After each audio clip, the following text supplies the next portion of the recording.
Rebecca didn't know the stranger in the corner booth was a billionaire.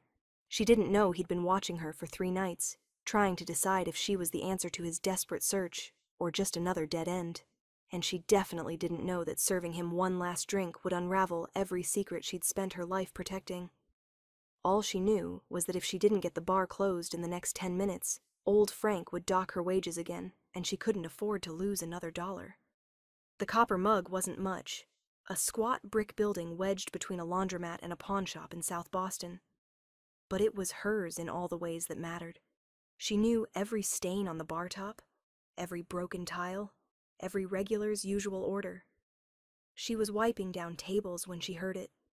The soft scrape of wood against linoleum. Rebecca's head snapped up. The corner booth, the one she'd cleaned 20 minutes ago, was occupied.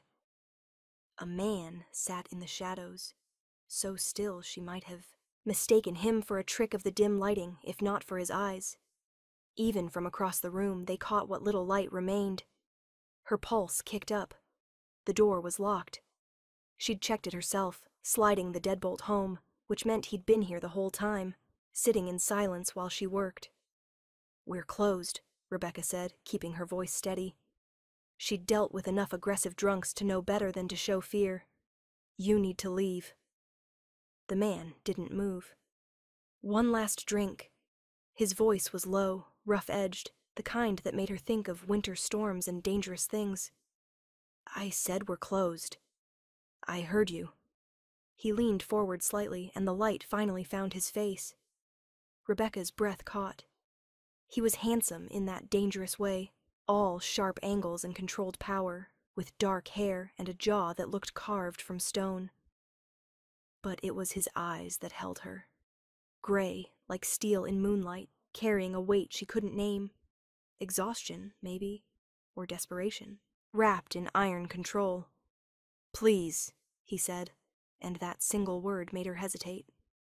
There was no threat in it, no demand, just a simple request.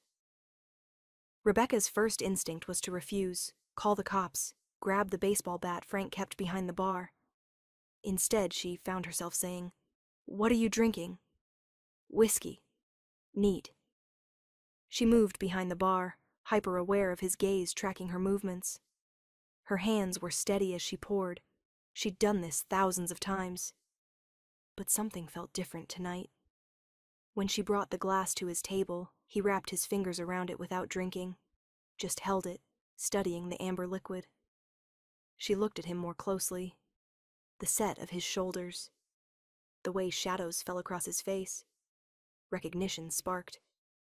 "You've been here before," Rebecca said slowly. "The past 3 nights. Same booth, never talking to anyone." "Yes." "Why?"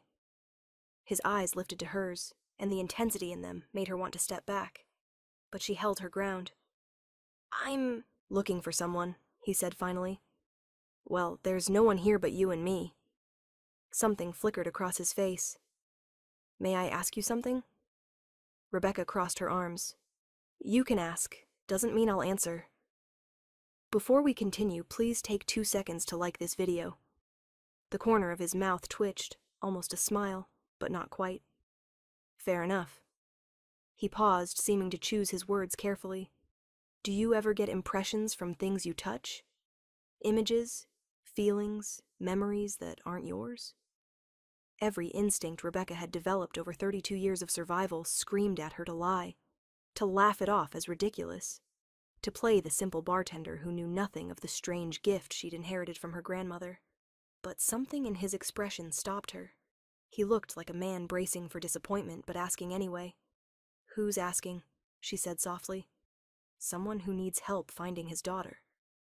He took a drink finally, and when he set the glass down, his hand was steady. "Someone who's been searching for 2 years and is running out of time. There are plenty of private investigators, the FBI even. I've tried them all." His voice was quiet. "My daughter isn't hiding in some safe house. She was taken by people who know how to disappear. The only chance I have of finding her is through the objects she left behind. And for that, I need someone with your particular gift." Rebecca's mouth went dry. I don't know what you're talking about. Yes, you do. He didn't sound accusatory, just certain. You've been hiding it your whole life, being careful never to let anyone see. Your grandmother taught you well, Rebecca. How do you know my name? I know a lot about you. He reached into his coat and withdrew something wrapped in tissue paper. When he set it on the table and pulled the paper away, Rebecca saw a bracelet, silver, delicate, with a small heart charm. Her name is Emma, he said quietly. She's 8 years old. She was wearing this when she was taken from a playground 2 years ago. His jaw tightened. I need to know where she is. If she's still alive. Rebecca stared at the bracelet. Even from across the table, she could feel it calling to her, that strange pull she'd learned to ignore. And if I help you, she said slowly, what happens when people find out what I can do? They won't. I'll make sure of it.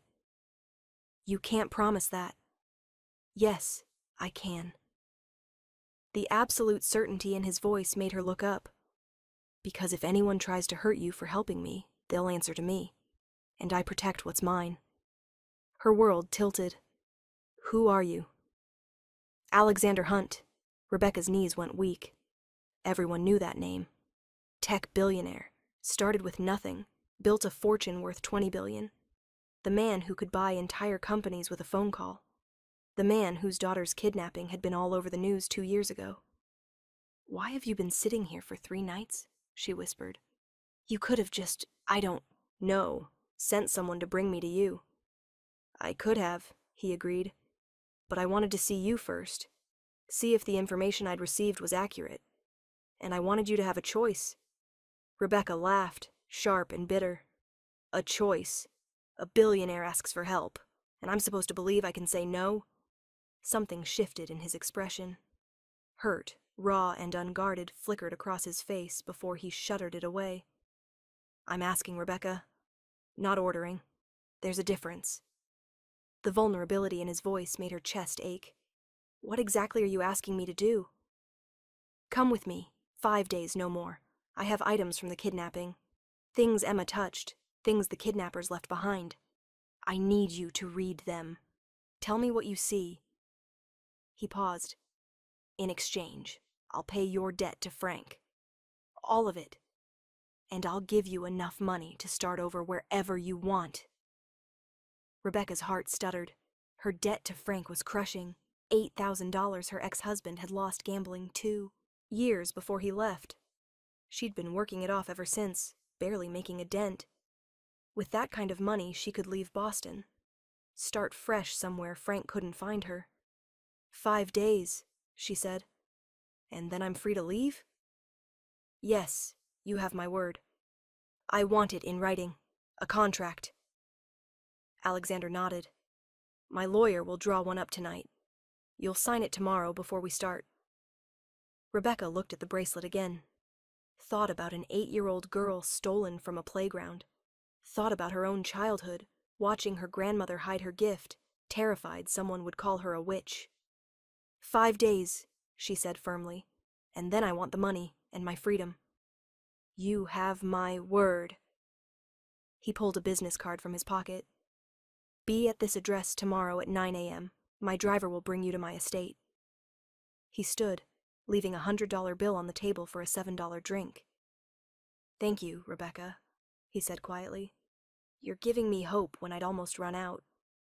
Then he was gone, disappearing into the night like he'd never been there. Rebecca stood in the empty bar, staring at the business card, wondering what she'd just agreed to. The mansion was obscene. Rebecca had grown up in a triple-decker in Southie. Even after her grandmother's house in Dorchester, this was beyond anything she could have imagined. The driver, a professional woman named Marie, had picked her up at 9 sharp in a black Mercedes. They'd driven north for 40 minutes to a private estate in Manchester by the sea. Now Rebecca stood in a library that was bigger than her entire apartment, staring at objects laid out on a mahogany table. Emma's bracelet, a torn piece of fabric from her dress, a child's shoe, A note written in cut-out magazine letters. Alexander stood by the window, his back to her. He wore dark slacks and a gray sweater that probably cost more than Rebecca's monthly rent. "These are what I've collected," he said without turning. "From the kidnapping site. From leads that went nowhere. From..." His voice cracked slightly. "From 2 years of searching." Rebecca approached the table slowly. "It's not pleasant," she warned. "What I see. Sometimes it's just flashes, colors, emotions. But sometimes it's more. Like living through someone else's memory. And it drains me." "I understand." He finally turned. "And if you need to stop, just say so." She picked up the bracelet first. The moment her fingers closed around it, the world dissolved. A playground, autumn leaves falling. Emma is on the swings, laughing, her dark hair flying. A woman approaches, smiling, friendly. "Your mommy sent me to pick you up, sweetie. She's waiting at the car." Emma hesitates. She's not supposed to go with strangers. But the woman knows her mother's name, knows she has a dentist appointment, knows things only someone close would know. So Emma takes her hand. Rebecca gasped, dropping the bracelet. Alexander caught her elbow, steadying her. "What did you see?" "A woman, mid-40s, blonde hair, kind face." She knew details about Emma, about your wife. Emma trusted her. Alexander's jaw tightened. The police said it was probably someone who'd been watching us, learning our routines. Rebecca picked up the note next, hands wearing surgical gloves, cutting letters from magazines. Anger. So much anger. "Should have paid attention when I warned you. Should have known I was serious. Now the brat pays." "Someone who felt wronged by you," Rebecca whispered. "Someone who warned you before. Did you receive threats?" "Hundreds. I'm a public figure, but none that stood out as credible." He ran a hand through his hair. "The FBI investigated everyone. Former employees, competitors, people I'd never even heard of. Nothing." Rebecca reached for the shoe. This one was harder. The memory was fragmented, overlaid with others. A basement, no windows. Cold. Emma is crying, calling for her daddy. But there's something else. Music playing softly, classical. And a smell. Antiseptic. Medical. She was held somewhere medical, Rebecca said, swaying. A basement with no windows. Someone played classical music. Mozart, I think. Alexander's hands were shaking as he pulled out his phone and made a note. "That's new. The FBI never found anything like that." "There's more." Rebecca closed her eyes, trying to hold on to the fading vision. "She's not there anymore. She was moved. Recently, within the past month." "Is she alive?" The raw desperation in his voice broke her heart. "Yes. I can feel her. She's scared. But she's alive." Alexander's relief was palpable. He sat down heavily in a leather chair, his head in his hands. "I've been preparing myself," he said roughly. "For 2 years every day preparing to hear the worst. And you just told me she's alive." Rebecca felt tears sting her eyes. She barely knew this man, but his pain was so raw, so visceral, that it reached through her defenses. "I'm not finished," she said gently. "There are more objects. I can..." "Look!" "Not today." Alexander stood, his composure returning. "You're shaking. You need rest." "I can handle. I'm sure you can. But I won't push you until you collapse." He moved closer, and she realized he was looking at her with concern that had nothing to do with losing his psychic. "You matter, Rebecca. Not just for what you can do, but as a person. Don't forget that." The words hit her harder than they should have. When was the last time someone had cared about her well-being? Not what she could provide, but her? "Thank you," she whispered. Over the next 3 days they fell into a rhythm. Mornings, Rebecca worked with the objects. Each vision revealed more pieces. Glimpses of Emma's captors, details about where she'd been held, fragments that slowly formed a picture. Afternoons, she rested. Alexander's estate had a library where she could lose herself in books, gardens where she could walk, a chef who made meals that felt like love on a plate, and evenings were for conversations. They started professionally. Alexander would ask about what she'd seen, taking careful notes, cross-referencing with FBI files.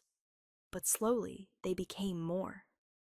He told her about Emma, how she loved astronomy, how she'd name stray cats elaborate names like Sir Fluffington the Brave, how she'd been reading at a 4th grade level at age 6. And Rebecca found herself telling him things she'd never told anyone, about her grandmother's gift, about watching her mother die because the hospitals couldn't figure out what was wrong, while Rebecca touched her hand and saw the aneurysm growing, about being powerless to save her. "That's not your fault," Alexander said quietly one evening as they sat in the library, a fire crackling between them. "Logically, I know that, but knowing and feeling are different things." "Yes." His eyes were distant. "I know that better than anyone. Logically, I know I did everything possible to find Emma, hired the best investigators, offered rewards, worked with law enforcement. But I still feel like I failed her." "You didn't give up. That's not failure." "Then why does it feel like it?" Rebecca looked at this man who had everything, money, power, influence, and saw the same brokenness she carried, the same guilt that whispered you should have done more. "Because loving someone means feeling responsible for their safety," she said softly, "even when their safety is out of your hands." Alexander met her eyes, and something passed between them, an understanding, a recognition. He reached out slowly, giving her time to pull away. When she didn't, his hand covered hers. The touch was electric, not like the visions. This was different, warmer, more present. "Rebecca," he said, his voice rough, "I need to tell you something." Her heart hammered. "What?" "These 5 days, having you here, it's not just about finding Emma anymore." He squeezed her hand gently. "You've become important to me, and I don't want you to leave when this is over." "Alexander, I know it's fast and probably inappropriate. You're here working for me, and I shouldn't complicate things." He started to pull his hand away, but she held on. "What if I don't want you to?" she whispered. His eyes darkened. "Rebecca, don't say that unless you mean it. Because if you do, I'm going to kiss you, and then 5 days won't be enough." "Good," she said. "Because 5 days was never going to be enough anyway." He kissed her like he'd been holding his breath for months, and she was his first gasp of air. Gentle, but urgent, his hands framing her face like she was infinitely precious. When they broke apart, both breathing hard, Alexander rested his forehead against hers. "Stay," he murmured. "Not as someone I hired, as someone I'm asking. Please stay." "Ask me again after we find Emma," Rebecca said. "After this is over and we know what's real." "It's already real for me." "Then prove it." She kissed him once more, quick and sweet. "Find your daughter, and then ask me again." On the 4th day, everything came together. Rebecca picked up the final object, a button that had been found at one of the suspected safe houses. The vision hit her harder than any before. A woman. The same blonde from the playground. But now Rebecca could see more. A name tag on a desk. Dr. Sarah Chen, pediatric specialist. Office photos. The woman receiving an award from Hunt Medical Foundation. Emma's mother is there, shaking her hand. Then, a confrontation. "You're cutting our funding? After everything I've done for this hospital?" Sarah's face is twisted with rage. "You'll regret this. I'll make sure of it." Flash forward. Emma in a clean room. Not a basement anymore. Medical equipment. Sarah enters, all fake kindness. "Just a little longer, sweetie. Your daddy needs to learn his lesson." Rebecca came out of the vision gasping. "Dr. Sarah Chen. She worked for a hospital your foundation funded. You cut her funding, and she took Emma as revenge." Alexander was already on his phone. Marcus, I need everything on Dr. Sarah Chen, former pediatrician, worked at... He looked at Rebecca. Boston Children's, she supplied. East Campus. She was let go 3 years ago for something wrong. I saw it in the vision. Ethics violation. Within an hour, Alexander's security team had located Dr. Chen. She'd been renting a property under her maiden name in rural New Hampshire, a former medical clinic with a basement converted into living quarters. The FBI went in at dawn on the 5th day. Rebecca wasn't there. Alexander had insisted she stay safe at the estate, but he called her the moment it was over. "We found her," his voice broke. "Emma, she's alive. She's coming home." Rebecca sat down hard, tears streaming down her face. "Is she okay?" "Physically, yes. Dr. Chen treated her well enough, kept her healthy, educated even. But mentally," he took a shaky breath, "she's been told I didn't want her anymore, that I'd stopped looking. Rebecca, she's terrified I'm going to abandon her again. Then go to her, be with her, show her none of that was true. I will. I just wanted to call you first, to say thank you, to tell you that without you, I'd still be searching. Emma would still be with that woman. Go be with your daughter, Alexander. Will you be here when I get back? Tomorrow." Rebecca thought about her apartment in Boston, about Frank and the debt that was paid now, about the life she could start fresh anywhere she wanted. "Yes," she said, "I'll be here." Emma Hunt was small for 8 years old, with her father's dark hair and gray eyes that held too much knowledge for someone so young. She clung to Alexander like she'd never let go, and Rebecca watched from the doorway as he held his daughter and wept. It took 3 days before Emma was ready to meet anyone new. When Alexander finally introduced them, Emma studied Rebecca with the intense scrutiny only children possess. "Daddy says you helped find me," Emma said quietly. "I tried my best." "Thank you." Emma's voice was small. "I thought no one was looking anymore." Rebecca knelt down to Emma's level. "Your dad never stopped. Not for one single day. Dr. Chen said he didn't want me." "Dr. Chen lied." Rebecca met Emma's eyes. "Your dad loves you more than anything in the world. He searched everywhere. He never gave up." Emma studied her for a long moment. Then slowly she reached out and took Rebecca's hand.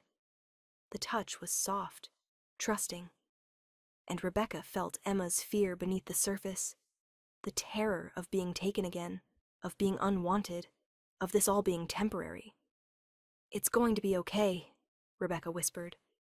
"You're safe now, and you're loved." Emma nodded, not quite believing yet. But she didn't let go of Rebecca's hand. 6 months later, Rebecca stood in the kitchen of Alexander's estate. Her estate now, though that still felt surreal, making breakfast for Emma. The little girl had made remarkable progress in therapy. The nightmares were less frequent. The fear of being left alone had eased. She laughed more, talked more, was slowly becoming the child she'd been before. "Rebecca?" Emma appeared in the doorway, still in her pajamas. "Can we go to the observatory today?" "Of course. Let me check with your dad." "Check with me about what?" Alexander entered, pulling Rebecca into his arms from behind and pressing a kiss to her temple. Emma giggled. "You're always kissing her." "That's because I love her," Alexander said simply. "Is that okay with you?" Emma considered this seriously. "Yeah, it's okay. Rebecca makes you happy, and she makes really good pancakes." "The most important quality in a partner," Rebecca said, laughing. After Emma ran off to get dressed, Alexander turned Rebecca to face him. "I have something to ask you," he said, his voice nervous in a way she'd never heard before.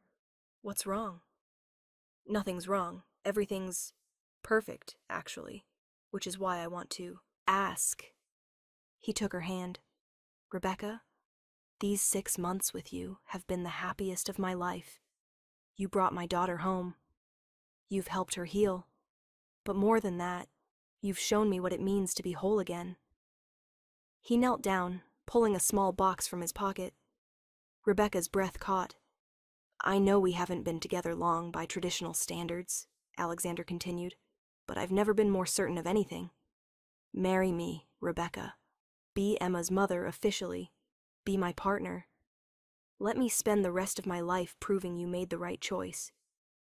Rebecca looked at this man who'd been a stranger 6 months ago, who'd sat in her bar asking for one last drink and changed her entire world. Yes, she whispered. Yes to all of it. He slid the ring on her finger and kissed her as Emma's delighted squeal echoed from upstairs. They'd started with 5 days. A transaction. A trade. Her gift for his money. But they'd found something neither had been looking for. A family built from broken pieces, held together by choice and love. Rebecca had poured him one last drink in a dive bar in Boston, and he'd given her a future she'd never dared dream of. The end. Where are you listening from? Let's meet in the comments. I love hearing your thoughts, and if you'd like to support me, please subscribe. It's free and helps more people hear these stories.